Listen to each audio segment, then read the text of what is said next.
Oh, wow.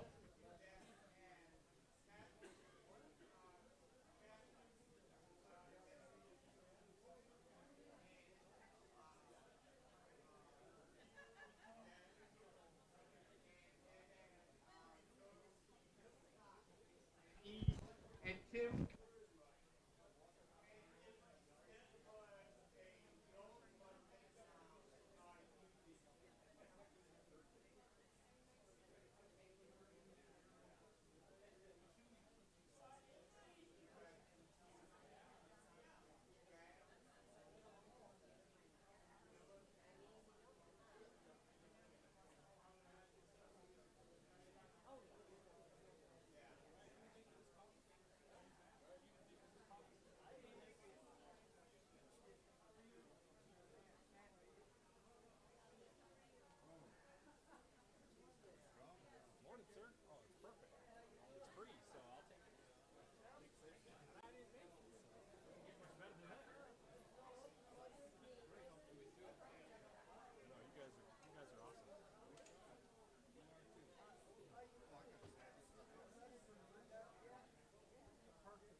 All right, sounds good. You doing all right, Jim? You been losing your balance?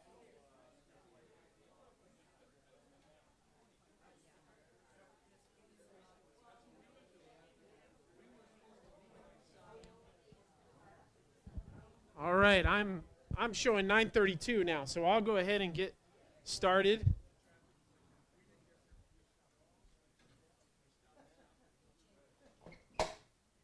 Go. All right, good morning, everybody. We are going to continue on our story of Solomon, and we're going to wrap it up today. This will be my last week doing it, um, but we're going to get all the way through. We're going to do parts of chapter 9. So just like a quick excerpt of chapter 9. Then I want to get to 10 and 11, and then kind of provide like an epilogue of what happened next after Solomon's life. So um, I want to do a recap before we get into this week. Last week we talked about we went through chapter 7, where it was a 1 Kings 7, where we have Solomon. He builds his own personal palace, and it's this extravagant building. He builds many other buildings too. So it talks about all the wealth he acquires. And then we went in to read the first chapter of Ecclesiastes. And what that was basically saying is all of this, everything that is not centered around God is meaningless. It's all vapor. It doesn't actually serve a purpose. You will die and then you will be forgotten. And that's the first chapter of First Ecclesiastes, and it kind of comes around to this point of, if it's not centered around God, it is meaningless. Then we went to chapter 8, where in the temple, the Ark of the Covenant is brought in, and the presence of God fills the place. So this is one of the high points of the royal kingdom, is when God enters the temple, and he's so overpowering that the priest can't even continue to do what they were normally doing. They can't even continue worshiping because they're so overpowered by God's presence. So moving into chapter 9, we're just going to do the first 9 verses of chapter 9 and then move on to chapter 10, because I want to make sure we get through the full story. So go ahead and turn 1 Kings chapter 9 with me.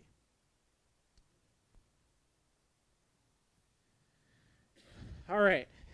When Solomon had finished building the temple of the Lord and the royal place, and had achieved all he had desired to do, the Lord appeared to him the second time, as he appeared to him at Gibeon. The Lord said to him, I have heard the prayer and the plea you made before me. I have consecrated this temple, which you have built by putting my name there forever. My eyes and my heart will always be there. As for you, if you walk before me in integrity of heart and uprightness, as David your father did, and do all I command and observe my decrees and laws, I will establish a royal throne over Israel forever. As I promised David your father when I said, you shall never fail to have a man on the throne of Israel. But if you or your sons turn away from me and do not observe the commands and decrees I have given you, and go off and serve other gods and worship them, then I will cut off Israel from the land. I have given them and will reject this temple I have consecrated for my name. Israel will then become a byword and an object of ridicule among all people. And though this temple is now imposing, all who pass by will be appalled and will scoff and say, "Why has the Lord done such a thing to this land, to this temple?" People will answer, "Because they have forsaken the Lord their God, who brought their fathers out of Egypt, and have embraced other gods, worshiping and serving them. That is why the Lord brought all this disaster on them." Wow. So what's happening in this first part of this chapter? We've already had this conversation before. God has already warned Solomon multiple times. He has the conversation at the beginning of the chapter, in chapter 3, where Solomon asks for wisdom, and God says, "I'm going to grant you wisdom." And then he warns him later on. He says, "Listen, I will never, you will always have a king on your throne as long as you obey me." And then once again, he warns Solomon, "Do not turn away from me." What's the significance of the fact that the temple will be reduced to ruins? What do we make of that? Not like a revenge, like say, a punish them. Yeah, it's it's punishment. Yeah. Go ahead. Yes. Yeah, and that's the significance. He's no longer dwelling in this place. And if you think about it too, I think a pretty significant thing about the temple being reduced to ruins. Let's think about all that had to happen in order for the temple to be constructed. Lots of, 200,000 people worth of labor. They had to go through, and finally, they've got the point where the promised land is all theirs. Everything that God had promised has been done, and really, for the temple to be reduced to ruins, it feels like such a waste at this point. So much had happened up to that point, and then now God's presence is left. So he warns that, and then we're going to get into chapter 10 and 11 and see how it goes from that warning. Go ahead.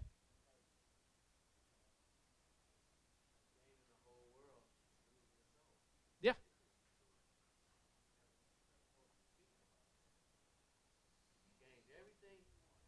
Mm-hmm. Yeah. Yeah, absolutely. Yeah. Yeah. Lucas, you had something?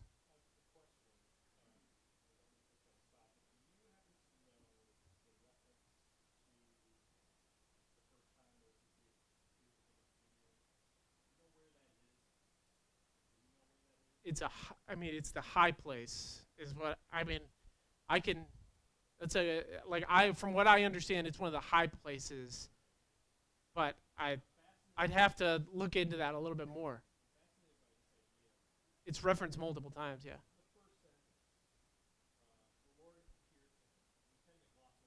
Yeah.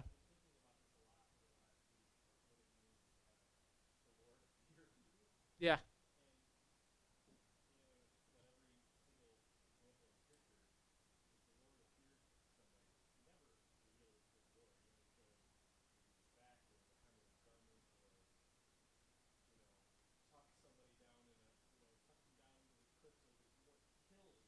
Yeah.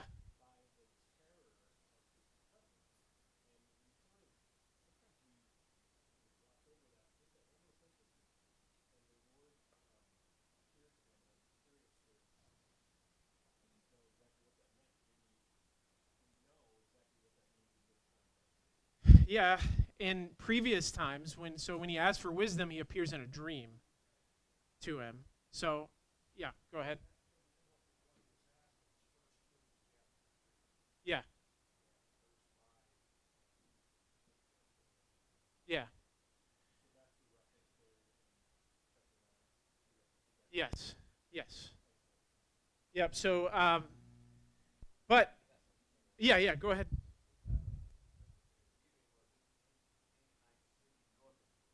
Okay.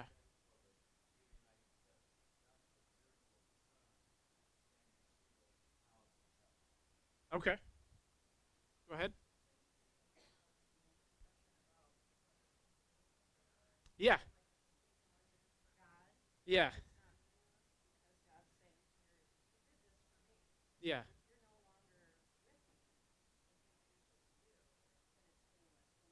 Yeah. The temple, this with all this like this incredible structure, as imposing as it is, as he even says, it's meaningless. Like really, like if I'm not here, it's meaningless. So yeah, that's a great connection. Um, okay, so let's move on to chapter 10. We're actually going to start in chapter 10, verse 14. Um, so before that, in the verses leading up to 14, the Queen of Sheba visits Solomon. He impresses her with his wisdom. And it's really showing the gift of God once again that Solomon has. He's very wise. So people come from all over the place to see Solomon. We're going to skip ahead to verse 14, where it talks about Solomon and his extreme wealth. The weight of gold that Solomon received yearly was 666 talents, not including the revenues from the merchants and the traders from all of the Arabian kings and the governors of the land. King Solomon made 200 large shields of hammered gold. 600 bekahs of gold went into each shield. He also made 300 small shields of hammered gold with 3 minas of gold in each shield. The king put them in the palace of the forest of Lebanon. Then the king made a great throne inlaid with ivory, overlaid with fine gold.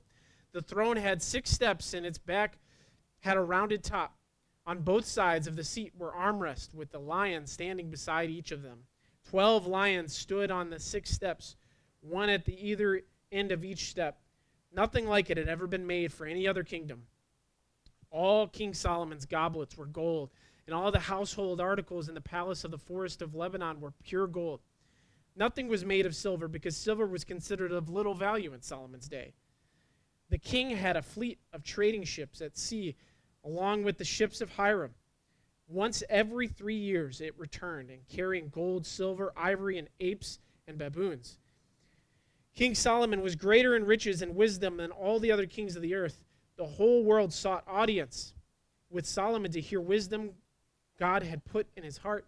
Year after year, everyone who came brought a gift, articles of silver and gold and robes and weapons and spices and horses and mules. Solomon accumulated chariots and horses, and he had 1,400 chariots and 12,000 horses, which he kept in the chariot cities and also with him in Jerusalem. The king made silver as common and Jerusalem as stone, and cedar as plentiful as sycamore fig trees in the foothills. Solomon's horses were imported from Egypt, and from the Ku, the royal merchants purchased from Ku. They imported a chariot from Egypt for 600 shekels of silver and a horse for 150. They also exported them to all the kings of the Hittites and the Arameans. And this leads us to our, so Solomon is kind of flexing his wealth. He's got a lot. So I want to bring us to our first discussion question within your groups. Just take 5 minutes.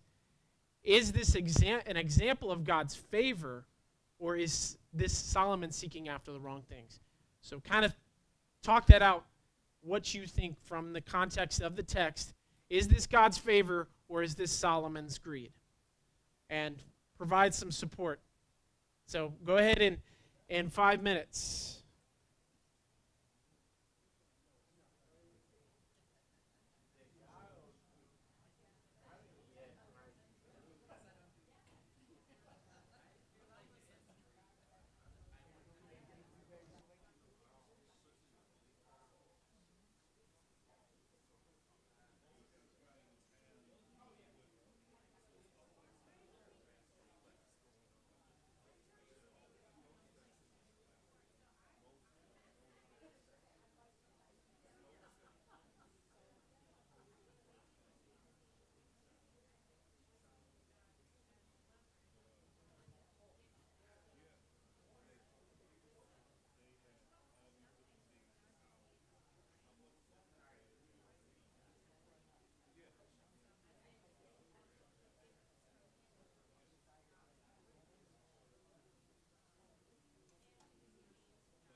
Now, what are some thoughts from your groups? Is this God's favorite? Yep. Oh, yeah, go ahead. Yeah.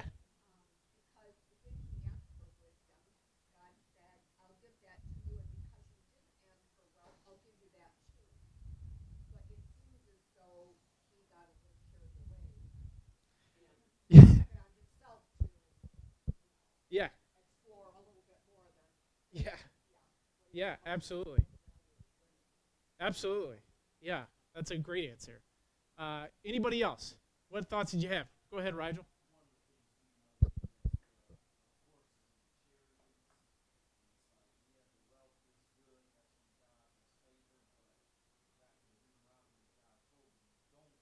Yeah.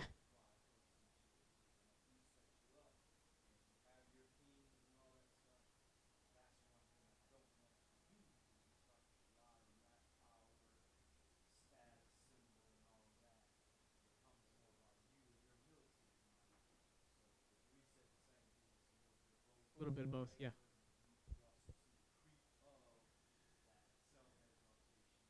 Yep.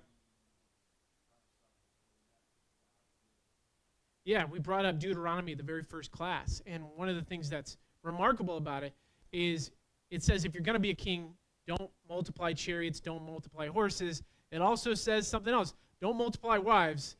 And Solomon, we're going to find out in the next chapter, he's got plenty of those. So go ahead.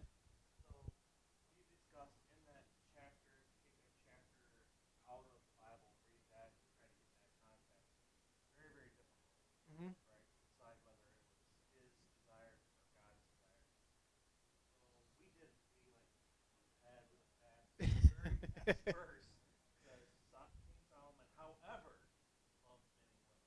Yeah.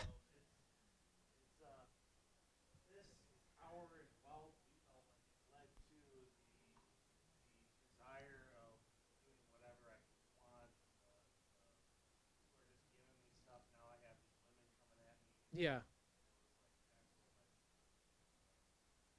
Yeah. Absolutely. Yeah, I would imagine so. Yeah. Anybody else? Okay. Okay. Go ahead. Yeah. Yeah.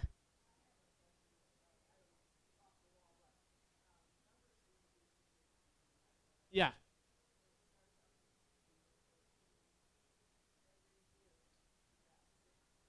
Yeah.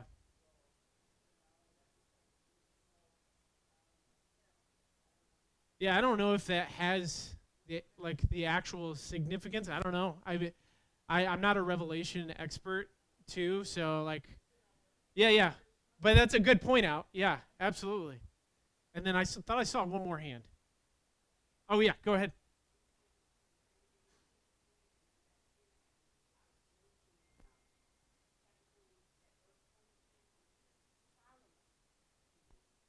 Yes.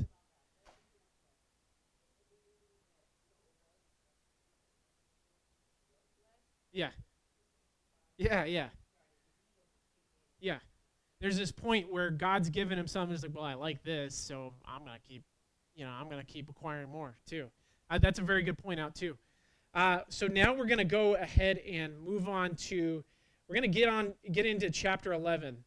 Now this is a longer chapter. We're gonna try to read through the whole thing because there's a lot here in chapter 11 that summarizes Solomon's life. I might skip ahead a couple of verses when I see fit, but I'm gonna go ahead and start reading that.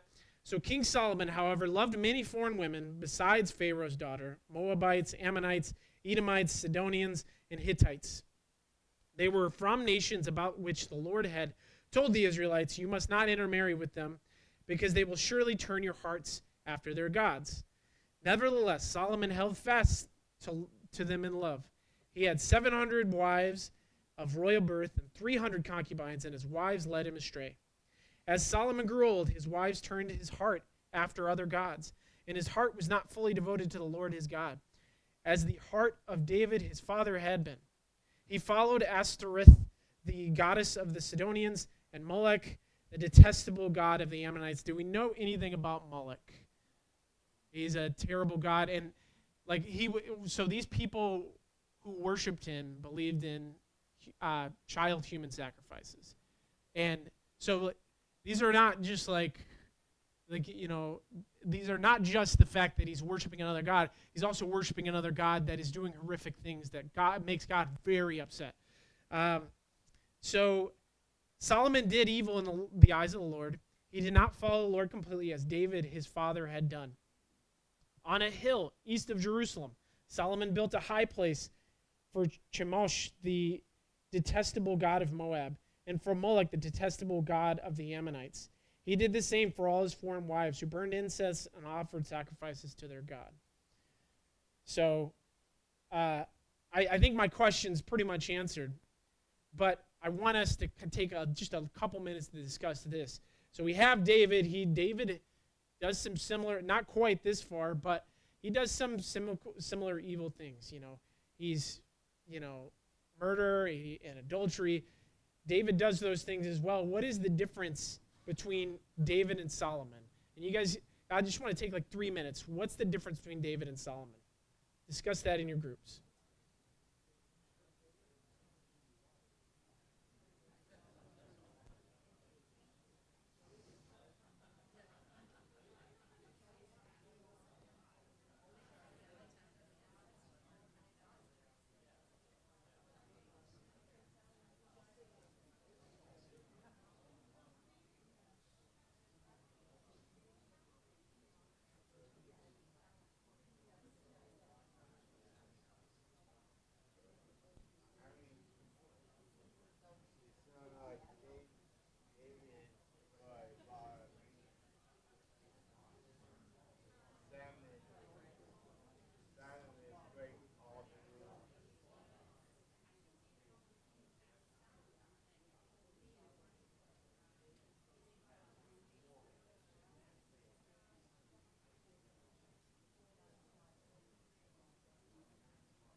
All right. So, what are some thoughts from your groups? Did I see it? Oh, sorry. I thought I saw a hand. Oh, yeah. Kiana, go ahead. You didn't have anything? Okay. All right, go ahead.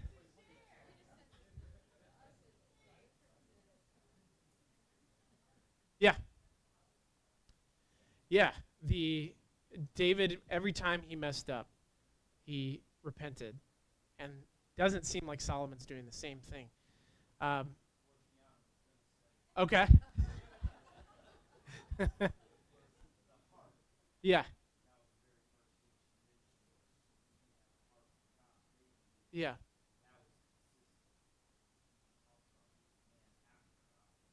Hmm.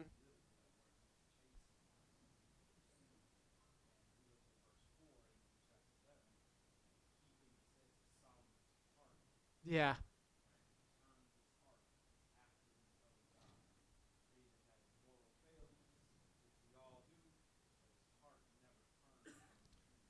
Yes.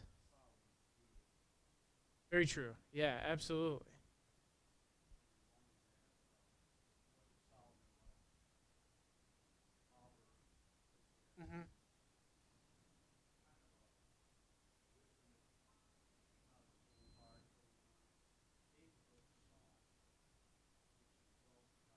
Yeah. Yeah, that's a good point. Yeah, absolutely. Go ahead. Oh, sorry. Yeah, yeah. Brian, you have something?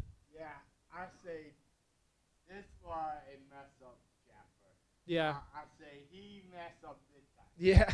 I say David, no, knows he learned for his from his mistake. The woman that he was involved with wanted him so bad, and he did, he did, he did, he did fess up to his mistake. He let this happen. Yeah. Yeah, and if you ever want an example of when you're choosing to marry somebody who's spiritually at your level, this is, I mean, obviously we don't want to marry 1,000 women anyway, but regardless, when you're choosing your one person to marry, you want them to be equally yoked, right? And so these women, or if you're, when you marry a husband, you don't want them to drag you down into places that are against God. And I think this is a great example of that. Go ahead.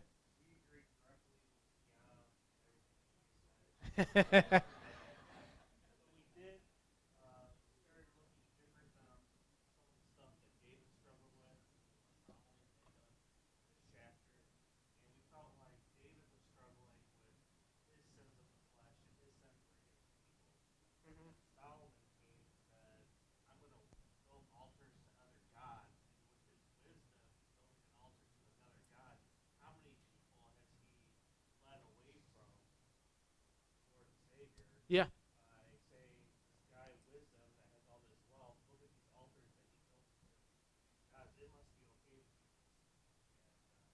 Yeah.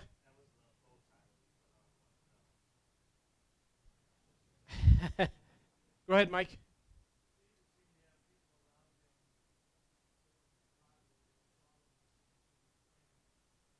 Yeah. Absolutely. Yeah. And that's eventually what the prophets are there for, to hold the kings accountable. And it seems Solomon either didn't listen or, yeah, that's a very great point. So let's continue on to chapter 11. So we're in verse 9.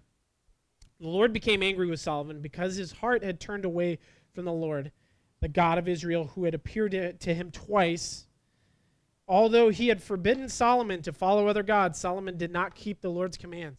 So the Lord said to Solomon, since this is your attitude and you have not kept my covenant and my decrees, there's our answer, which I commanded you, I will most certainly tear the kingdom away from you and give it to one of your subordinates. Nevertheless, for the sake of David your father, I will not do it during your lifetime. I will tear it out of your hand of your son. Yet I will not tear the whole kingdom from him, but will give him one tribe for the sake of David, my servant, and for the sake of Jerusalem, which I have chosen. So then we go into verse 14. Then the Lord raised up against Solomon an adversary, Hadad the Edomite, from the royal line of Edom. Earlier, when David was fighting with Edom, Joab, the commander of the army, who had gone up to bury the Edom, if we remember Joab from week 1 all the way, this is a footnote, Joab is one of the men that Solomon has to kill like David tells him to kill, and he ends up doing it. Sorry, just a side note. Joab and all the Israelites Joab, the commander of the army who had gone up to bury the dead. Actually, I got mixed up. Joab and all the Israelites stayed there for 6 months until they had destroyed all the men in Edom. But Hadad, still only a boy, fled to Egypt with some Edomite officials and served his father. They set out from Midian and went to Paran. Then, taking men from Paran with them, they went to Egypt, to Pharaoh, king of Egypt, who gave Hadad a house and land and provided him with food. Pharaoh was so pleased with Hadad that he gave him a sister of his own wife, Queen Tapines, in marriage. The sister of Tapines bore him a son named Gunubath, whom Tapines brought up the royal palace. There Gunubath lived with Pharaoh's own children. While he was in Egypt, Hadad heard that David rested with his fathers, and that Joab, the commander of the army, was also dead. Then Hadad said to Pharaoh, "Let me go, and I may return to my own country." "What have you lacked here that you want to go back to your own country?" Pharaoh asked. "Nothing, Hadad, but do let me go."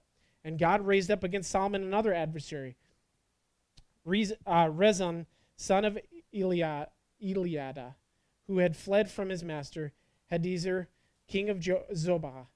His gathered men, and around him became the leader of the band of rebels. When David destroyed the forces of Zobah, the rebels went to Damascus, where they settled and took control. Rezon was Israel's adversary as long as Solomon lived, adding to the trouble caused by Hadad. So Rezon ruled in Aram and was hostile towards Israel. Okay, so we hear in this part of the chapter, God has raised up these adversaries on Solomon because he's not happy with Solomon. And it's important to note, and I kind of want to ask this in our discussion questions, and then we'll wrap up everything after. Do we think God raises up adversaries on us when we're not obedient? So discuss that. I'm not talking about countries. I'm talking about us personally.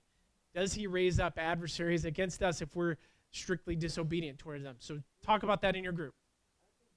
Oh, yeah. Absolutely. Go ahead and discuss in your group. I think so too. Yeah.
All right.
Yeah.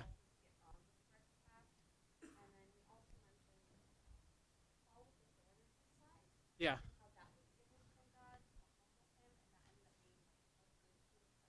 Yeah. Yeah, I think that's a great thought. Yeah, sometimes there is discipline from God that's seen as different as than strictly vengeance. So I want us to finish up chapter 11 here. Um, so we're gonna skip ahead to 41. Did I hear something? Okay, I thought I heard one more thing. We're gonna be on. We're gonna skip ahead to verse 41 of chapter 11. That just kind of wraps up the whole chapter. Before that, we have somebody named Jeroboam who's going to start a rebellion against Solomon, but we're going to skip ahead to 41. As for the other events of Solomon's reign, all he did and the wisdom he displayed, are they not written in the books of the annals of Solomon? Solomon reigned in Jerusalem over all Israel 40 years. Then he rested with his fathers and was buried in the city of David, his father. And Rehoboam, his son, succeeded him as king. So I want to provide, real quickly, as we wrap up Solomon's story, I want to provide an epilogue as to what ends up happening. And please, if you could, I think it would be good to read the rest of 1 Kings. We're not going to obviously cover it, my class ends, but continue reading through 1 Kings to see what happens to the people. It's not a lighthearted read, but it is very, very beneficial for us to read as Christians.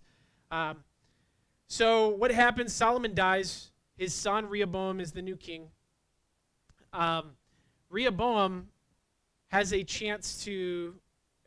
given a chance to do some real good. He's provided some good wisdom from his elders. Mike had said, he's not Solomon wasn't listening to his counsel, it doesn't sound like. And this is true in Rehoboam. There are elders that specifically tell him, listen, your father Solomon, to forced labor, was very unkind to those people in the north. And he raised taxes. He did a lot of things that were unkind. And Rehoboam has a chance to listen to his counsel and really make something different. And instead, what does he do? He listens to his friends who are his age. He listens to his bros, and they say, man, you can't be weak on these people. You got to be strong. You got to show them that you're the king. And so he is even harsher than Solomon is. It says that Solomon used a whip, then Rehoboam used scorpions. So, things are not going well. He learned from not from Solomon's wisdoms, but his example.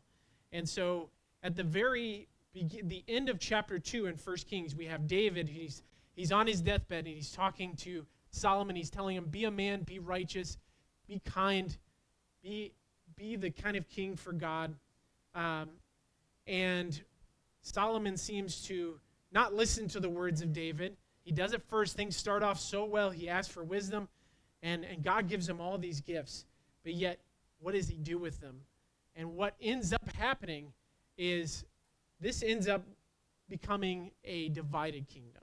So we have 120 years of it being a royal kingdom, where Saul is king for 40 years. We have David king for 40 years and Solomon king for 40 years. And this is all eventually torn apart. And the north is the one that the kingdom it becomes it succeeds from the kingdom because of how they're treated and a lot of different other factors. I recommend you going back and reading 1 Kings. But to wrap things up, Solomon's story is a tragic one. It's not just a tragic story, but it's a story about, it shows the Israelites in us. God has given the Israelites all kinds of gifts. He said, I want to bless you so you can bless the world.